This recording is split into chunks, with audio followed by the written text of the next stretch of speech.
السلام علیکم، welcome to my YouTube channel relation with Islam. امید کرتی ہوں آپ سب خیریت سے ہوں گے۔ آج کے اس ویڈیو میں ہم پڑھیں گے صحیح بخاری کی حدیث نمبر 72۔ اعوذ باللہ من الشیطان الرجیم، بسم اللہ الرحمن الرحیم۔ میں عبداللہ بن عمر رضی اللہ تعالی عنہ کے ساتھ مدینے تک رہا۔ میں نے اس ایک حدیث کے سوا ان سے رسول اللہ صلی اللہ علیہ وسلم کی کوئی اور حدیث نہیں سنی۔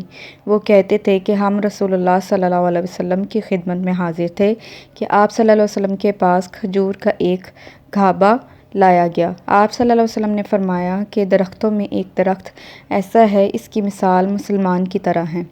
میں نے ارادہ کیا کہ عرض کروں کہ وہ درخت کھجور کا ہے، مگر چونکہ میں سب میں چھوٹا تھا اس لیے خاموش رہا۔ پھر رسول اللہ صلی اللہ علیہ وسلم نے خود ہی فرمایا کہ وہ کھجور کا درخت ہے۔ ویڈیو دیکھنے کا بہت شکریہ۔ ویڈیو پسند آئی ہو تو ویڈیو کو لائک، شیئر اور کامنٹ ضرور کریں، اور ڈیلی احادیث کے لیے میرے چینل کو سبسکرائب کریں۔ Thank you.